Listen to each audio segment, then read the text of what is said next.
తెలంగాణలో అతిపెద్ద గిరిజన జాతర మేడారం కోసం భారీ ఏర్పాట్లు సాగుతున్నాయి. ఇటు హైదరాబాద్ నుంచి జాతరకు వెళ్లే వారి కోసం ఆర్టీసీ ప్రత్యేక బస్సుల్ని అందుబాటులోకి తెస్తోంది. నగరం నుంచి మేడారానికి డైరెక్ట్ గా ఏసీ బస్సులతో పాటు సూపర్ లగ్జరీ, డీలక్స్ వంటివి 60 వరకు నడబోతున్నారు. ఆర్టీసీకి అత్యధికంగా లాభాలు తెచ్చే జాతర మేడారం అని చెప్పుకోవచ్చు. సమ్మక్క సారలమ్మ దర్శనానికి తెలుగు రాష్ట్రాల నుంచే కాకుండా ఇతర ప్రాంతాల నుంచి కూడా భారీగా భక్తులు తరలి వస్తారు.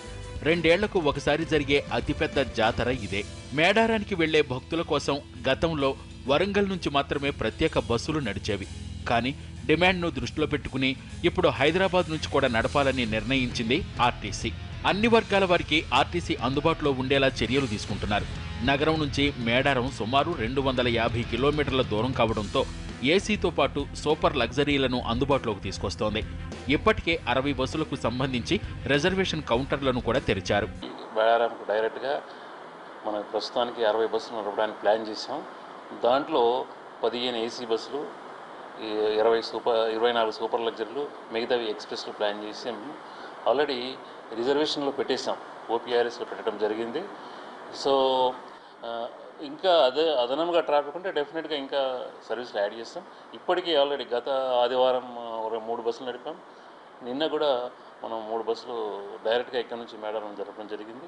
హైదరాబాద్లోని ఎంజీబీఎస్తో పాటు Jubilee bus station, Dilsukh Nagar, LB Nagar, Jagadgirigutta, KPHB, Kukatpally, Uppal నుంచి ఈ బస్సులు తిరుగుతాయి. అటు ప్రైవేటు వాహనాలని మేడారం గుడి వద్దకు అనుమతించటం లేదు. కేవలం ఆర్టీసీని మాత్రమే వనదేవతలు కొలువుదీరే గద్దెల వద్దకు అనుమతిస్తున్నారు. ఇటు ఏసీ బస్సు టిక్కెట్ చూస్తే పెద్దలకు 552, పిల్లలకు 432 రూపాయలు వసూలు చేస్తున్నారు. సూపర్ లగ్జరీల్లో పెద్దలకు 447, పిల్లలకు 247, ఎక్స్ప్రెస్లో పెద్దలకు 337, పిల్లలకు 187 రూపాయలు ఛార్జీగా నిర్ణయించారు.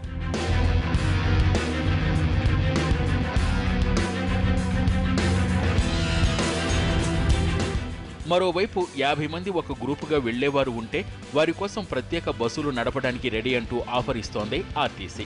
ఈ నెల 14 నుంచి స్పెషల్ సర్వీసులు అందుబాటులోకి రానున్నాయి. అటు జాతర సందర్భంగా కలెక్షన్ల వర్షం కురుస్తుందన్న ఆశాభావంలో ఉన్నారు అధికారులు.